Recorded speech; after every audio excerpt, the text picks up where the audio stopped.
दुर्दैवी घटना घडली। शॉक लागून 2 मुली जखमी झाल्या। खरोखर खेदाची गोष्ट आहे, पण त्यावेळेला तात्काळ आयुक्तांनी प्रवीण गाडे कार्यकारी अभियंता यांना निलंबनाचे आदेश काढले।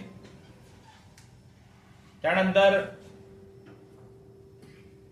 ऐरोली येथील रुग्णालयामध्ये तिथेही दुर्दैवी घटना घडली। त्यावेळेला त्यांनी भावना पगारे डॉक्टर गायनोकॉलॉजिस्ट त्यांना निलंबन केलं। या निलंबनाला आम्ही विरोध केला, आम्ही निवेदन दिले। त्यानंतर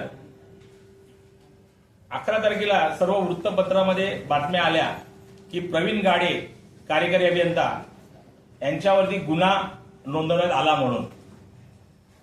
याविषयी आज आपण ही पत्रकार परिषद घेतो याचा खुलासा देण्यासाठी। मी महाराष्ट्र कर्मचारी युनियनचा अध्यक्ष आहे।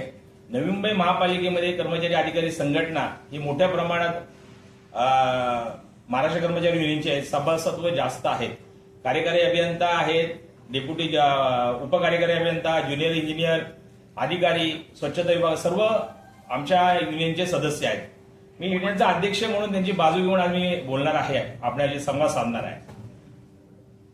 मी ज्या वेळेला 11 तारखेला सर्व पेपरला बातम्या आल्या की कार्यकारी अभियंता गाडे यांच्यावरती गुन्हा दाखल झाला, ते पेपर वाचल्यानंतर मी काय संबंधित पोलीस विभागाशी संपर्क केला आणि त्यांना मी म्हटलं, बाबा रे तुम्ही गुन्हा कसा काय नोंदवला? ते मला महापालिकेने कळवलं। तर महापालिकेचे प्रशासन विभाग, प्रशासन उपायुक्त, अतिरिक्त आयुक्त यांच्याशी संपर्क साधला। त्यांनी स्पष्ट सांगितलं, आम्ही नवी मुंबई महापालिकेने पोलीस स्टेशनला किंवा पोलीस विभागाला अजिबात प्रवीण गाडे यांच्यावर गुन्हा दाखल करा असं कळवलेलं नाही, त्यांचं नाव दिलेलं नाही। मग हा गुन्हा नोंदवला कसा? पोलिसांनी गाडे या नावाचा शोध लावला कसा? मी FRI वाचली। त्या FRI मध्ये प्रवीण गाडे हे प्रथम आरोपी म्हणून दिसत आहेत। त्या मुलीच्या पालकांनी गुन्हा नोंदवला असेल, पण महापालिकेने एक पत्र दिलेलं आहे। त्या पत्रात स्पष्ट सांगितलेलं आहे की आम्ही तुम्हाला चौकशी अधीन, आमची चौकशी होईल, चौकशी अधीन आम्ही तुम्हाला कळवू कोण गुन्हेगार आहे म्हणून। मग त्या संदर्भात ACP भुजबळ साहेब यांना आमचे शिष्टमंडळ, युनियनचे शिष्टमंडळ भेटलं। त्यांनाही सांगितलं, म्हटलं साहेब आपण हा गुन्हा कोणाच्या आधारे केला? प्रवीण गाडे नाव शोधून कुठून आणलं? कार्यकारी अभियंता हे नाव शोधून कुठून आणलं? आणि हे दोषी तुम्ही कसे यांना ठरवता? नाही ते महापालिकेने कळवलं। मग महापालिकेचं पत्र दिलं, मग हे महापालिकेने तुम्हाला काय कळवलंय की बाबा रे की आम्ही तुम्हाला कळवू म्हणून तुम्ही चौकशी तपासण्यात कळेल। जर PWDने अहवाल दिला, आता PWDने अहवाल दिलाय, त्या अहवालाचा शहानिशा महापालिका करेल आणि कोण दोषी आहे त्याच्यावर सिद्ध होईल ना। वायर कुणाची होती, CCTVची होती, कुठली वायर होती, कॉन्ट्रॅक्टरची वायर होती, या सगळ्या गोष्टी। पण पोलिसांनी हा तात्काळ यांच्यावर गुन्हा दाखल करण्याची चूक केलेली आहे।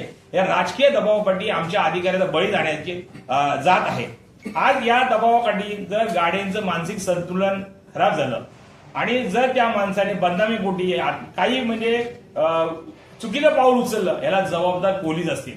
आम्ही हेच म्हणणं आहे आमचं पोलीस आयुक्तांना, गृहमंत्र्याला, आम्ही एकनाथ शिंदे साहेबांनाही निवेदन दिले की ज्या अधिकाऱ्याने, पोलीस नेरूळ पोलीस स्टेशन ज्या अधिकाऱ्याने हे चुकीच्या पद्धतीने गुन्हा नोंदवलाय याच्यावर कारवाई करावी, नाहीतर आम्ही 2 दिवसाने याच्यावर नेरूळ पोलीस स्टेशनच्या बाहेर उपोषण करू किंवा तीव्र आंदोलन करू। दोघांपैकी एकतरी कोणतरी पाऊल उचलून आम्ही हा गुन्हा मागे घेण्यासाठी त्यांना निवेदन दिलं आहे आणि चुकीच्या पद्धतीने ज्याने गुन्हा नोंदवला असेल तर त्याच्यावर कारवाई व्हावी।